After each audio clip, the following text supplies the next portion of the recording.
Bien, continuamos con Mateo y Mateo 11, versículos 20 al 24. Comentaros que preparando esta predicación, pues si tuviera que pensar en la lección general sobre ella, pues me vino al pensamiento pues una cosa muy sencilla que nos pasa a cada uno de los que estamos aquí. Imaginémonos que estamos en nuestro barrio y estamos acostumbrados a pasear por una joyería y nos encontramos de repente con un diamante muy precioso ahí en el escaparate. Lo más probable es que pues nos paremos, ¿no? Vemos ahí el diamante precioso, qué bonito, tal. Al siguiente día lo volvemos a mirar, pero bueno, ya no nos paramos tanto tiempo. Pasan los días, giramos la cabeza, hasta que un día, pues ya seguimos de largo, ¿no? Y así es el corazón humano.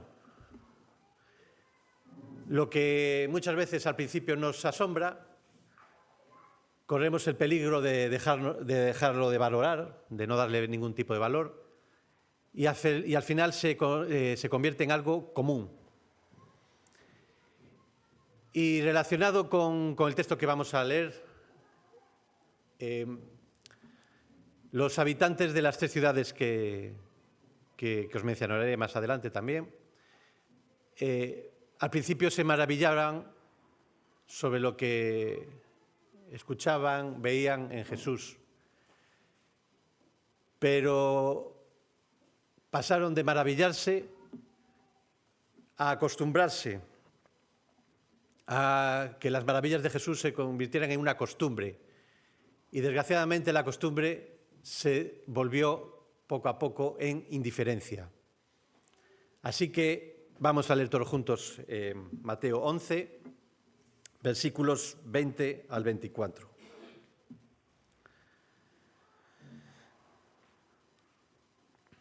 Dice así la palabra. Entonces comenzó a reconvenir, a reprender a las ciudades en las cuales había hecho muchos de sus milagros, porque no se habían arrepentido, diciendo, dice Jesús, ¡ay de ti, Corazín! ¡Ay de ti, Betsaida! Porque si en Tiro y en Sidón se hubieran hecho los milagros que han sido hechos en vosotros, tiempo ha que se hubieran arrepentido en cilicio y en ceniza. Por tanto, os digo que en el día del juicio será más tolerable el castigo para Tiro y para Sidón que para vosotros. Y tú, Capernaum, que eres levantada hasta el cielo, hasta el Hades serás abatida. Porque si en Sodoma se hubieran hecho los milagros que han sido hechos en ti, habría permanecido hasta el día de hoy. Por tanto, os digo que en el día del juicio será más tolerable el castigo para la tierra de Sodoma que para ti.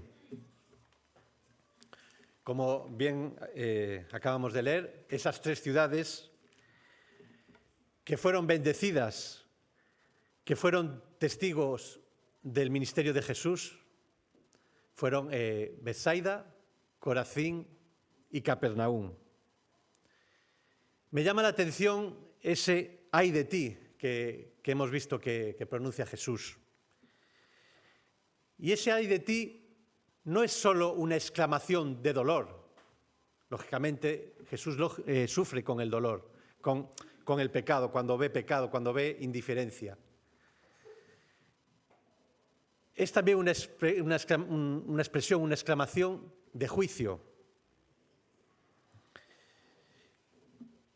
Estos versículos son un juicio colectivo dirigido por Jesús a estas tres ciudades y nos van a traer unas lecciones espirituales que también van a ser aplicables a cada uno de nosotros. Pero creo muy conveniente que antes de entrar a analizar esas tres grandes lecciones que encuentro en el texto, espirituales, creo muy conveniente que tengamos claro cómo diferenciar los juicios individuales, personales, que se desarrollan en la Biblia, de los juicios a ciudades y naciones, a los colectivos de personas que también aparecen tanto en el Antiguo como en el Nuevo Testamento. Creo que debemos tener una visión panorámica de saber discernir en qué se diferencian unos de otros. Por eso vamos a tocar este asunto muy brevemente y empezaremos en lo que son los juicios individuales sobre las personas en concreto. Y nos centraremos en el objeto del juicio. ¿Qué es el objeto del juicio? Es a quién está dirigido estos juicios que aparecen en la Biblia. En segundo lugar, en qué tiempo ocurren. Y en tercer lugar, la naturaleza de la responsabilidad. ¿Qué tipo de responsabilidad se tiene? Y estos 3 puntos empezamos en los juicios a las personas. Lógicamente, los juicios individuales, lo acabo de decir, es un juicio individual sobre cada uno de los seres humanos, sobre cada persona. ¿Y qué es lo que se juzga? Pues se juzga nuestra responsabilidad personal y moral, como dice Romanos 14:12, cada uno dará a Dios cuenta de sí. Este es el mejor resumen de a quién va dirigido un juicio individual. Romanos 14:12, cada uno dará cuenta a Dios, dará a Dios cuenta de sí. Bien.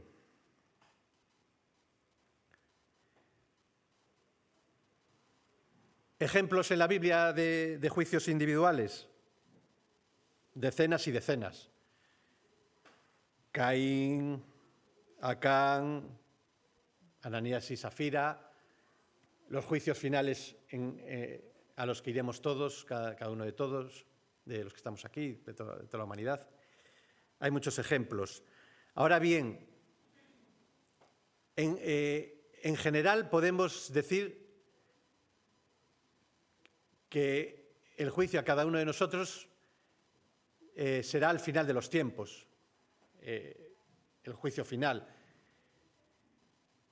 Lo encontramos ya también en el Antiguo Testamento, en el libro de Daniel, lo encontramos en Mateo 24 y 25, después de la segunda venida, lo encontramos en el Apocalipsis, en el juicio final.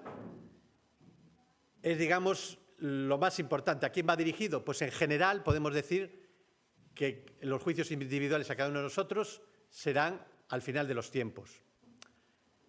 Pero también, y antes de analizar estos juicios finales, del final,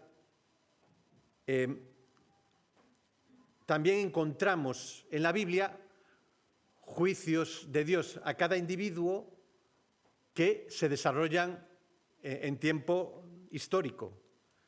Y hay también muchos ejemplos. Por ejemplo, lo dije antes, Ananías y Safira.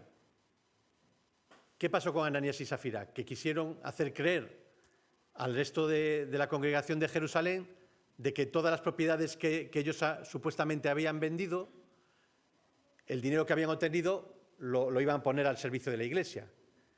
No estaban obligados, podían quedarse con una parte, pero ellos quisieron hacer ver a sus hermanos en la fe de que ponían todo. ¿Cuál fue el juicio individual sobre cada uno de ellos? Pues bien lo sabéis, ¿verdad? En el libro de Hechos. Lo pagaron con la muerte para que sirviera de ejemplo de lo mucho que le desagrada a Dios la hipocresía, ¿verdad? El mentirle a él y a los demás, ¿verdad? Otro ejemplo de juicio individual, Caín. Caín mató a Abel, el primer homicidio que viene reflejado en la Biblia, ¿no? En el libro de Génesis. ¿Qué consecuencias tuvo el haber matado Caín a Abel? Pues que tuvo que vagar hasta el fin de sus días como un vagabundo por la tierra, ¿no? no pudo estar fijo en un punto concreto, ¿no? O qué decir de Miriam, de la hermana de Moisés. A consecuencia de murmurar contra su hermano Moisés, pues Dios la castigó durante un tiempo con la enfermedad de la lepra. Así que vemos, y podríamos seguir muchos ejemplos, ¿no?, de castigos, de juicios individuales que Dios aplica ya aquí en la tierra en momentos de la historia. Puede incluso pagarlo con la vida, como hemos visto con Ananías y Safira, con la muerte, con una enfermedad como Miriam, como una disciplina por el homicidio a Caín. Hay un montón de ejemplos, ¿verdad? Pero lo general, cuando hablamos de un juicio individual, es cuando nos referimos al fin de los tiempos, al juicio final. Y ahí tenemos que también, ¿qué se juzgará al final de los tiempos? Y ahí tenemos que distinguir dos situaciones. Por una parte, los que nos hemos arrepentido y hemos creído en Jesús, pues vemos, por ejemplo, en 2 Corintios 5, que iremos al tribunal de Cristo. Y allí, pues, daremos cuentas a Dios de cómo ha sido nuestro servicio en el tiempo que hemos vivido como creyentes. Pero también está el juicio final de Apocalipsis 20, en el cual todas las personas que han vivido de espaldas a Dios, que no se han arrepentido ni han confiado en Él, pues tendrán que dar cuenta de sus obras como incrédulos, y también percibimos claramente que va a haber también grados de castigo, ¿no? Y ese es el tema, ¿no? Hemos hablado de los juicios individuales a personas. Y hemos visto los puntos. Y ahora vamos a ver los puntos de los juicios colectivos. Y vamos a ver a quién se dirigen los juicios colectivos, como hicimos antes, en qué tiempo se aplican y la naturaleza de la responsabilidad de las personas sobre las que se aplican en esos juicios. ¿Qué tipo de responsabilidad recae sobre los juzgados? ¿Sobre quién? Pues lógicamente los juicios colectivos, he buscado una definición, son juicios que recaen sobre grupos humanos organizados. Y esos grupos humanos organizados están identificados en un territorio, en una cultura, dentro de un poder político. Tenemos un montón también de ejemplos de juicios colectivos en la Biblia. Sodoma y Gomorra, consecuencia de la decadencia moral que allí había, ¿no?, donde estaba allí Lot. Nínive, en tiempos primero hubo una advertencia con Jonás, y después ya, a la segunda, ya se ejecutó el castigo de parte de Dios en la época del profeta Nahum, ¿verdad? Nínive era una de las ciudades más pobladas en el mundo en aquellos tiempos. O Babilonia, que Babilonia puede tener muchas veces, hay varios significados dependiendo del contexto. Y encontramos muchos juicios a Babilonia, tanto en el Antiguo como también en el Antiguo Testamento, como también en el Nuevo, en Apocalipsis. Vemos que hay muchos ejemplos. Y como no, el juicio final de Apocalipsis 20, los juicios a las naciones y en la segunda venida de Cristo en Mateo 24 y 25, montón de juicios hay en la Biblia, montonazo. ¿Y qué se evalúa principalmente? Sabemos a quién va dirigido, a los grupos humanos organizados en culturas, territorios y poderes políticos, pero ¿qué es lo que se evalúa, no? Pues principalmente llego a la conclusión de lo que se evalúa, se juzga la conducta general más mayoritaria en ese colectivo juzgado. Por ejemplo, ¿qué pasaba con Sodoma y Gomorra? Pues que aquello se practicaba el pecado de una forma súper abierta, todo tipo de idolatrías, etcétera. No vamos a entrar en detalle. En otros juicios se juzga a las ciudades o a las naciones porque son muy violentas, otras porque se practica la injusticia social, porque se oprime a los débiles, porque hay una corrupción generalizada, porque hay una indiferencia espiritual, por ejemplo, como lo que acabamos de leer con estas 3 ciudades, etcétera, etcétera. Ahora bien,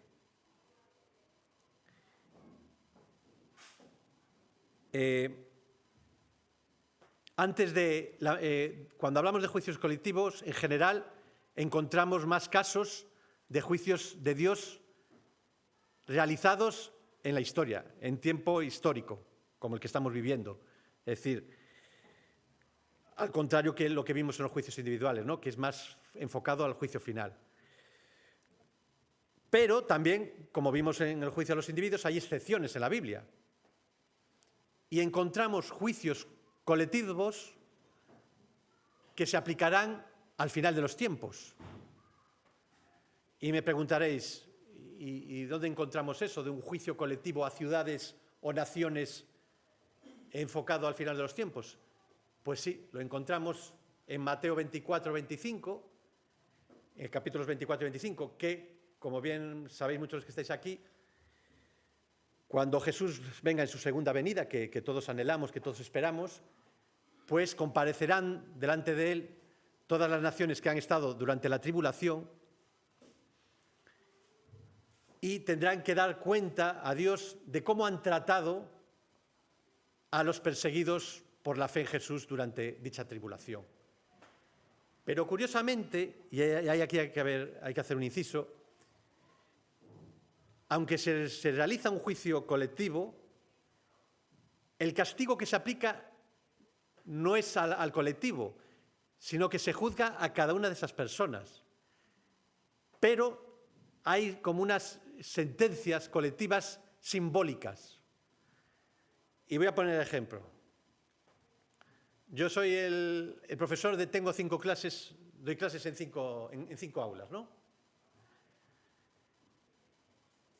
Y me preguntan, bueno, ¿qué opinas de cada una de tus clases? Bueno, pues en esta clase son bastante mejores que la otra en general.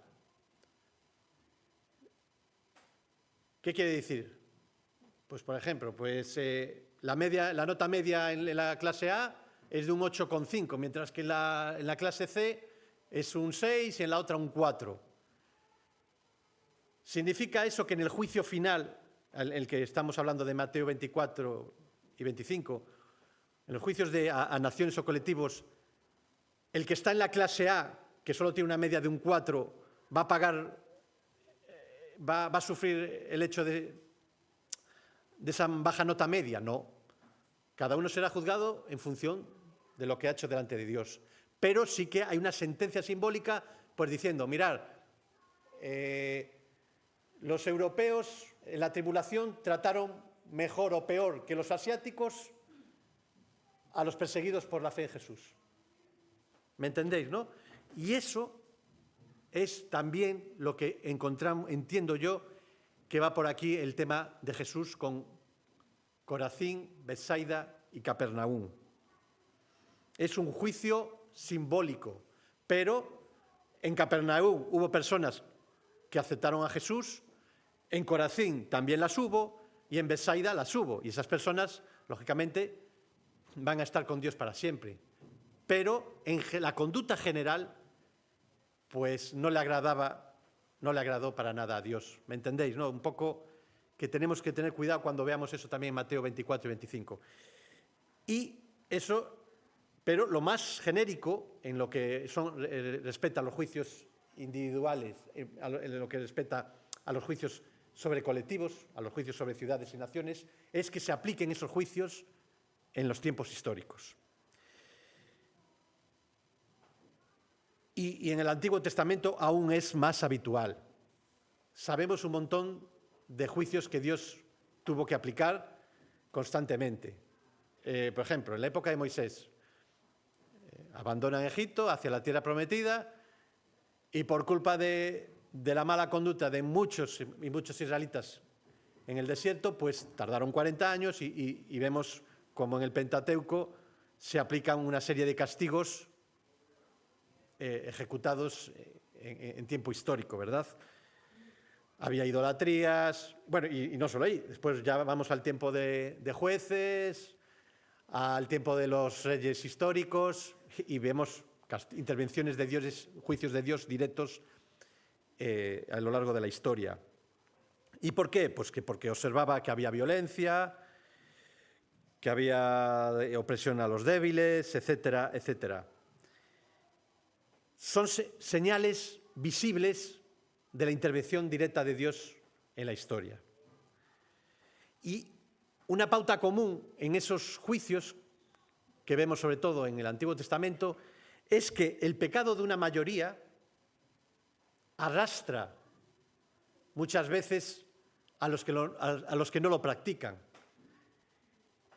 Y otras veces Dios decide que haya un remanente fiel que se salve de las consecuencias de ese juicio de Dios sobre una nación o sobre una ciudad.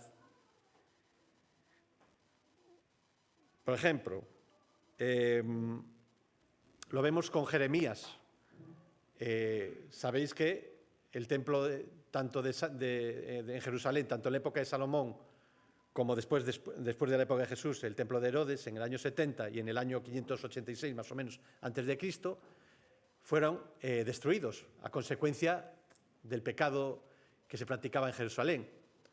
Pues, por ejemplo, cuando ocurrió la primera vez, en 586 a.C., pues Jeremías y otras muchos israelitas, pues en cierta manera preservaron su vida y fueron librados porque el Señor permite un remanente fiel. Pero otras veces, o también lo vemos con Lot, en el juicio de Sodoma y Gomorra. Vemos cómo Lot sale con sus hijas, con sus yernos, con su mujer mira para atrás, ya sabéis la historia, se convierte en estatua de sal, pero el Señor preserva a Lot, a sus hijas, los preserva, ¿verdad? No les aplica ese juicio de castigo. Pero otras veces no, otras veces sí que pagan, como se dice el refrán, justos por pecadores, en esos juicios históricos. Bueno, ya no me quiero extender mucho más. El último punto de diferencia entre un juicio individual y un juicio sobre un colectivo, sobre las ciudades y naciones, es también, en que se diferencian, es el objeto del juicio, el propósito que tiene ese juicio de Dios que quiere aplicar. Entonces, cuando hablamos en los juicios sobre los individuos, sobre cada uno de nosotros, el objetivo que persigue el Señor en ese juicio es determinar la relación final espiritual que cada uno de nosotros vamos a tener con Él, ya sea en el infierno, los que vivan de espaldas a Dios, los que lo rechacen, o en el cielo, los que le aceptemos. Determinar la relación final. Y también enfatizar, proclamar, afirmar con ese juicio a cada uno de nosotros, vayamos a donde vayamos, proclamar la justicia absoluta de Dios con cada uno de nosotros, con cada uno de sus seres humanos. Si bien es cierto que en la tierra, en la historia, no hay justicia perfecta, Dios permite que no haya muchas veces justicia perfecta a consecuencia del pecado, de la muerte. En los juicios finales de Dios, ya sea el tribunal de Cristo, los juicios a las ciudades y las naciones y los juicios individuales de Apocalipsis 20 y los juicios de Mateo 24, la justicia es absoluta, perfecta, no tiene una pizca de injusticia. Y eso también lo tenemos que tener claro para la gloria de Dios. Y en los juicios colectivos, a diferencia de los individuales, el Señor se nota que lo que quiere mostrar es su soberanía, sobre todo cuando interviene, cuando los aplica en la historia. El Señor quiere mostrar su soberanía a lo largo de la historia humana. Y no solo eso, sino que también tiene otros objetivos, otros propósitos.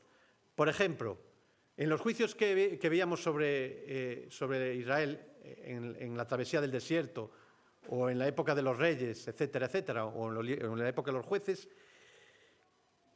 cuando se aplicaba esa disciplina, esa mortandad, esas enfermedades que les llegaban a consecuencia de su pecado, el propósito de Dios era simplemente corregir, que esas generaciones recapacitaran, se arrepintieran y volvieran a los caminos de Dios.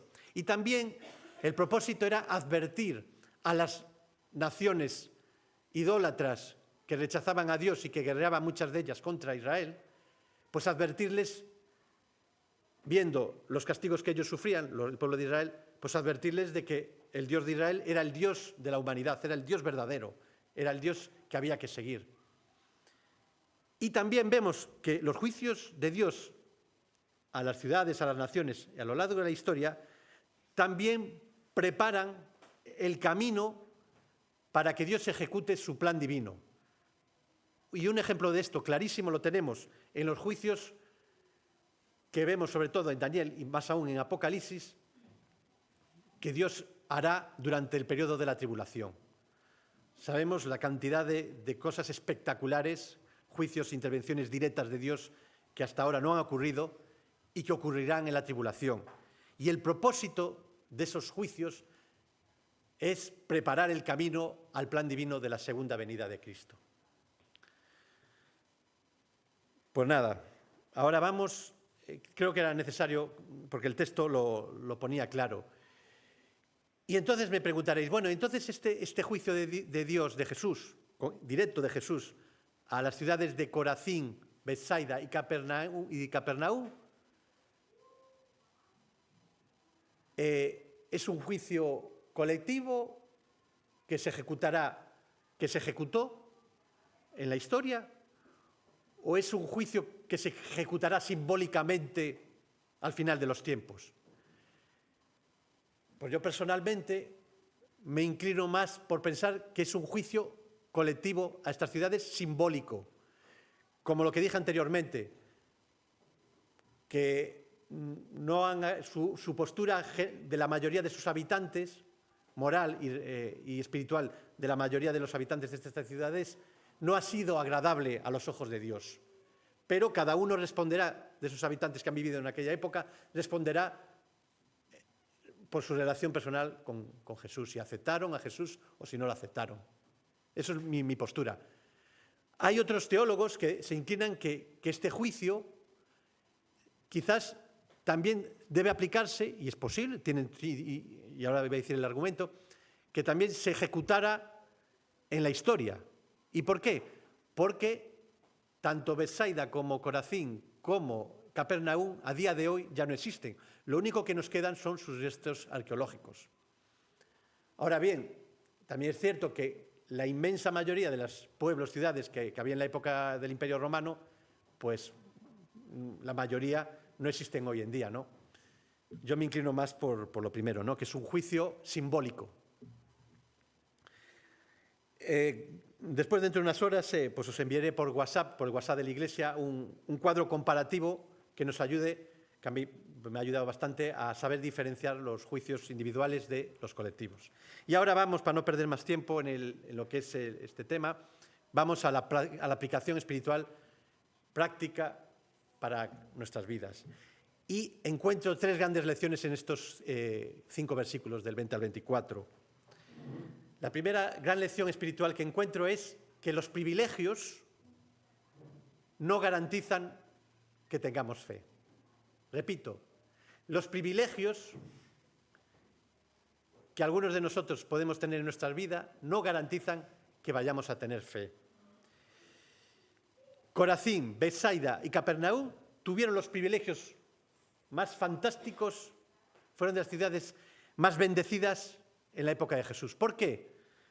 Porque fueron testigos de los milagros, de sus sanidades, de sus enseñanzas perfectas, etcétera, de su presencia, de ver a Dios hecho hombre en medio de ellos.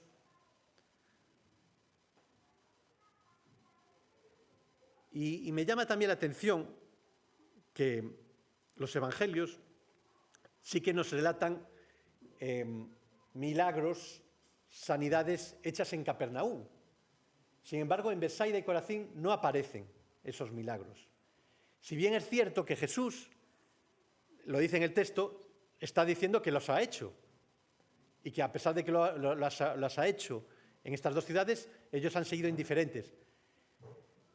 Y esto me hace pensar y reflexionar y compartir con todos vosotros de que tengamos muy en cuenta de que en los 4 evangelios se nos reflejan una pequeñísima parte de la cantidad de cosas y enseñanzas, milagros que ha hecho Jesús en esos 3 años de ministerios. Y no lo digo yo, sino que lo dice el último versículo del último evangelio que tenemos en orden en nuestras Biblias. Lo dice el capítulo 21, versículo 25, último versículo del evangelio de Juan. Y tengamos presente cuando vemos los evangelios. Y hay también, dice el apóstol Juan, y hay también otras muchas cosas que hizo Jesús. Y fijaos la expresión tan contundente y que nos debe hacer reflexionar de la cantidad de cosas que no sabemos que hizo Jesús en esos 3 años. Dice a continuación, las cuales, si se escribiesen una por una, pienso que ni aún en el mundo cabrían los libros que se habrían de escribir. Amén, así sea. Termina el Evangelio. Pensemos. ¿Y qué pasó? ¿Qué hizo la mayoría de los habitantes de estas 3 ciudades? ¿Tuvieron esos privilegios brutales? Pues no pasó nada, hermanos. No se arrepintieron. Y lo mismo nos puede pasar a nosotros en esta mañana, al igual que los habitantes de estas 3 ciudades. Sí, ellos vieron milagros, sanidades, pero nosotros tenemos más acceso a la Biblia, vivimos en libertad religiosa. En esta época también, ellos también tenían una cierta libertad religiosa. El Imperio Romano dejaba a los judíos que practicaran su religión. Pero nosotros podemos hablar en público, predicar el Evangelio en público, tenemos una cierta libertad religiosa. El Estado incluso nos ayuda en proyectos sociales.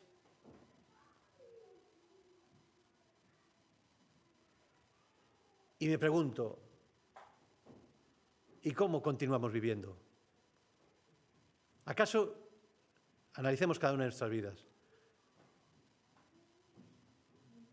Porque a lo mejor estamos viviendo como si no pasara nada, a pesar de los privilegios que Dios pone en nuestras manos. Los privilegios no garantizan la fe.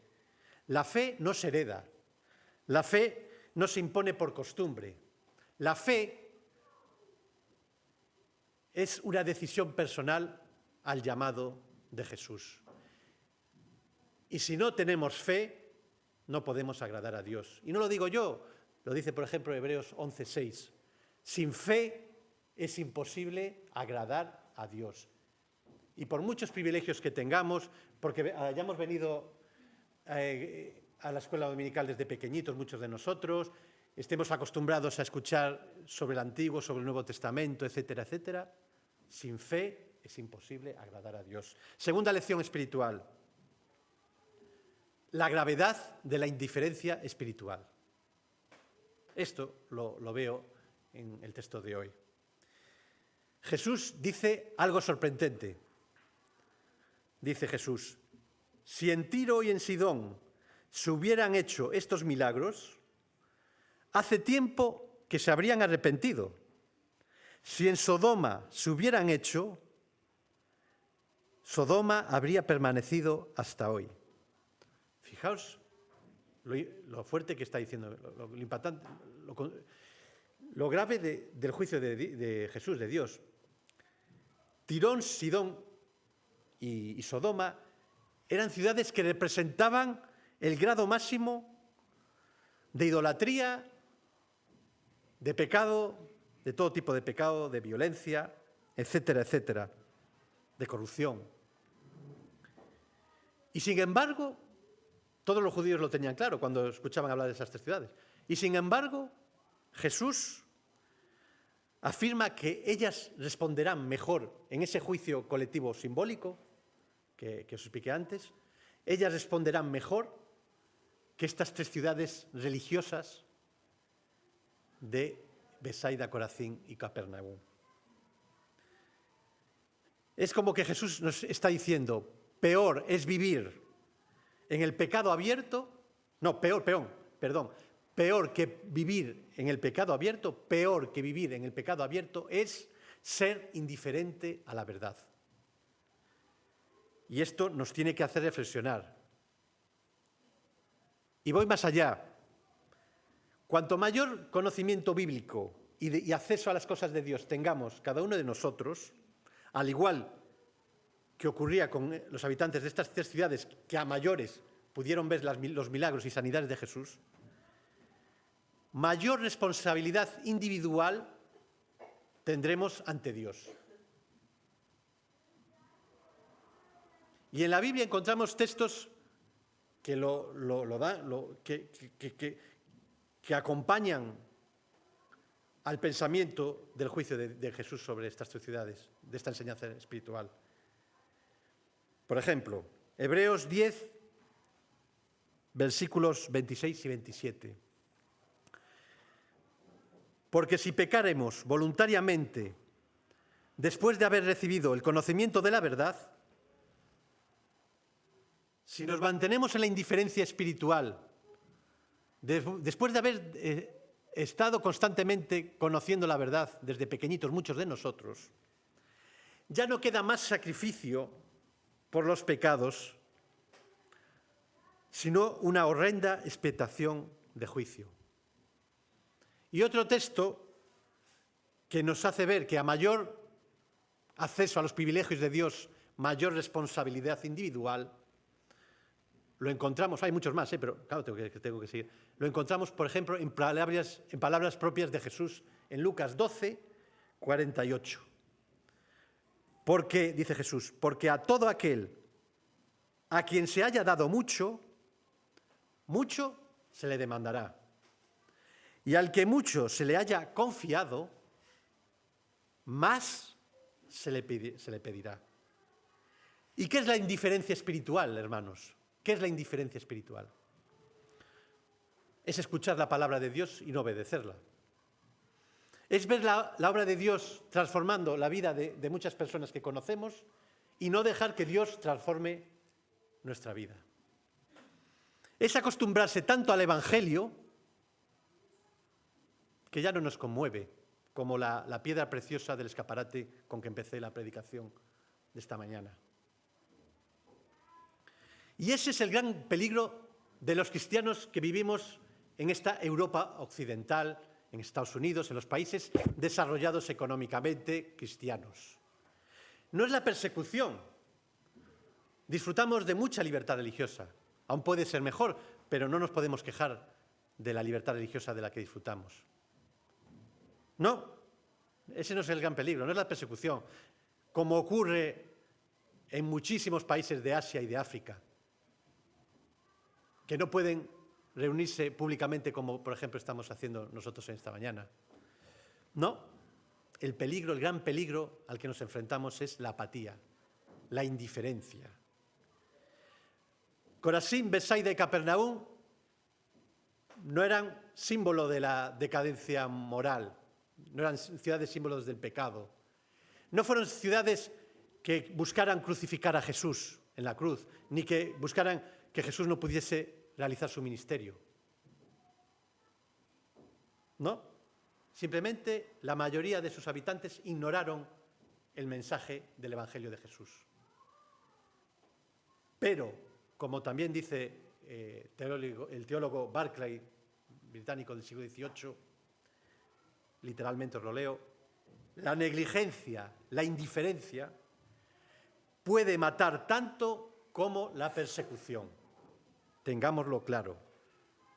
Segunda lección que acabamos de ver, la gravedad de la indiferencia espiritual. Y por último, tercera gran lección que yo encuentro en estos 5 versículos, y terminamos, encuentro el llamado urgente al arrepentimiento. Jesús no solo denuncia, no solo reprende, como acabamos de ver, con contundencia, sino que siempre deja una puerta abierta a la reacción espiritual de cada uno de nosotros. ¿Y cuál es esa reacción que Él está esperando si todavía no tienes a Cristo en tu corazón en esta mañana, si te estás dando cuenta? Pues el arrepentimiento, el llamado urgente al arrepentimiento. ¿Y qué es arrepentirse? Pues arrepentirse no solamente es sentir tristeza por el pecado, que sí que es una parte del arrepentimiento, lógicamente. Arrepentirse no solamente es remordimiento. Arrepentirse también es un cambio profundo de mente y de dirección espiritual. Es decir, Señor, me aparto de mi camino y me vuelvo al tuyo. Jesús nos recuerda en esta mañana que habrá un día de juicio. Cada ciudad, cada nación, cada persona tendremos, como vimos en Romanos 14:12, que dar cuenta a Dios. Pero mientras hay tiempo, hay esperanza. Y la gracia de Dios sigue a nuestra disposición. Mientras hay tiempo. Pero no dejes para mañana la salvación que Dios te ofrece hoy. Porque puedes morirte mañana, o dentro de una semana, o dentro de un mes. Mientras hay tiempo, hay esperanza. Como dice Jesús en Mateo 22, versículo 14, porque muchos son llamados y pocos escogidos. Muchos son llamados a arrepentirse y a poner su fe en Jesús. Y pocos son escogidos por la gracia de Dios. ¿Y por qué son pocos escogidos por la gracia de Dios? Simplemente porque esos muchos que son llamados no se arrepienten ni ponen su fe en Jesús. Y si en esta mañana te estás dando cuenta de que realmente no ha habido un arrepentimiento y una fe sincera en tu vida hacia la persona de Jesús, pues que sepas que, al igual que pasó con estas 3 ciudades, no basta, no es suficiente con ver, oír y conocer. No es suficiente. Hay que responder con arrepentimiento y con fe. Muchos son llamados y pocos escogidos. La gracia de Dios te quiere escoger en esta mañana. Te puede estar llamando en esta mañana. Pero si no te arrepientes y no pones tu fe en Jesús, la gracia de Dios no te puede escoger. Pero hay tiempo. No lo dejes para mañana. Aprovecha esta mañana para aceptar el llamado de Jesús. Oremos.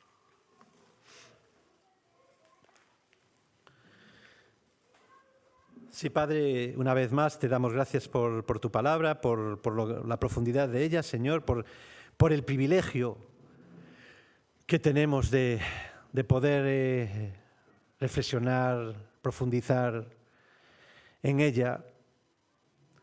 Pero también somos conscientes, y tú lo dejas claro, de la responsabilidad que ello implica, Señor.